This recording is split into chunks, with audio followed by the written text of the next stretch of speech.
I'm Santa Claus.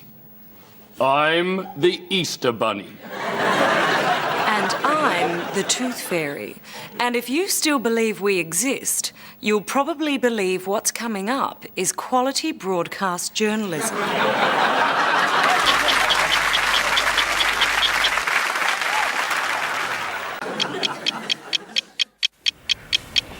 Time for your letters now, and as usual, they were pretty long-winded. Typical was this from Daisy Watkins of Pirate Cove. Dear 60 Minutes, I'm writing to complain about the way you summarise people's letters and don't always read out the entire contents. Word blah blah blah, whinge whinge. Liz is better than Tara. Whinge whinge whinge whinge. Liz Hayes rules. Yours sincerely, Daisy Watkins. Thanks, Daisy. We'll take that on board. Till next time, good night.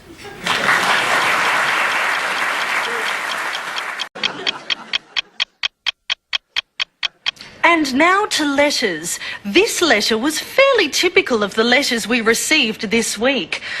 I really enjoyed your letters segment last week, especially the letter I wrote. Keep up the good work. Mr. B. Richards of Summerfield. Was this one? Don't you receive any letters other than mine? Mr. B. Richards of Summerfield. Of course we do.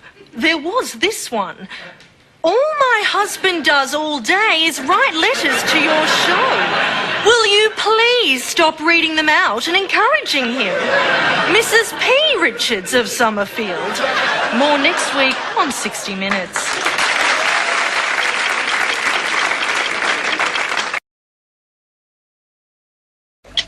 To your letters now, and our story last week on the increasing problem of email spam generated an astounding level of response. Typical was this. Increase your sperm volume by 500%. Try the new Sperminator and start ejaculating like a porno star.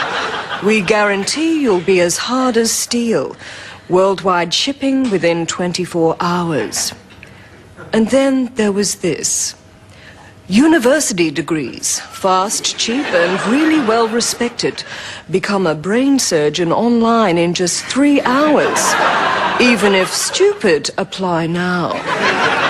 And Mark H. from Maroochydore sent us this. Hey everyone on my entire email list, check out this eggplant. It looks a bit like a penis, huh? Check out www.fruitthatlookslikhumangenitals.com. And that's your say for another week.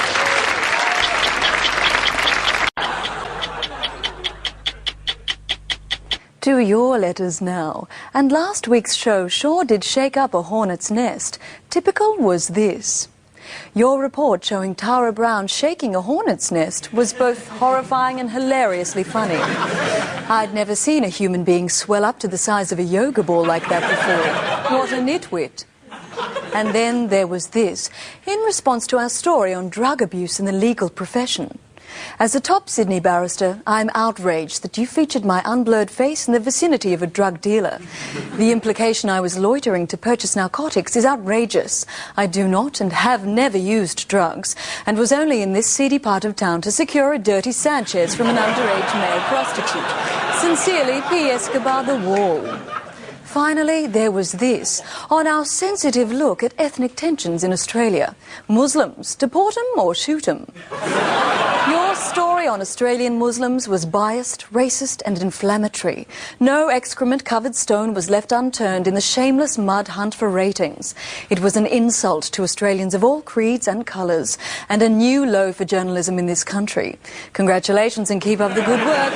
Channel 9, Head Office, Sydney.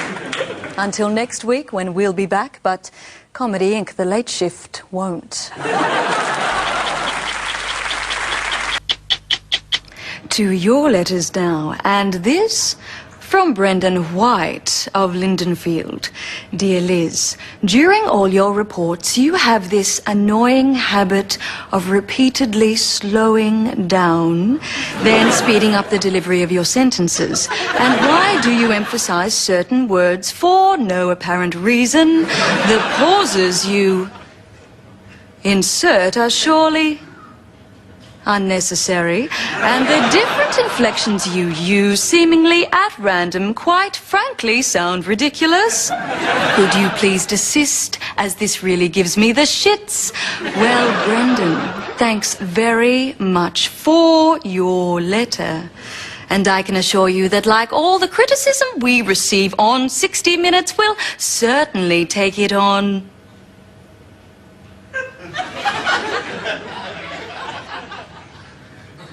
board until next week.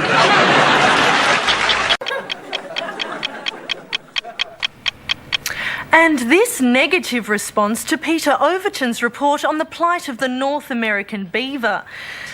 Dear 60 Minutes, despite countless opportunities, last week's beaver story was totally bereft of double entendres. For instance, when the beaver was being stalked by that wildcat, why didn't Overton describe the scene as beaver on pussy action? Is it just me, or is that embarrassingly lazy journalism? And when the beaver ran off and escaped, how hard would it have been to say a split beaver is a happy beaver? It's not rocket science. Hopefully you will not make the same mistake with next week's lead story on US politics, the Bush expose. Yours sincerely, Florence Hyman. Thanks, Flo. We regret the double entendre error, and believe me, if Peter Overton gets another go at that beaver, he'll pound away at it until the job's done. Good night.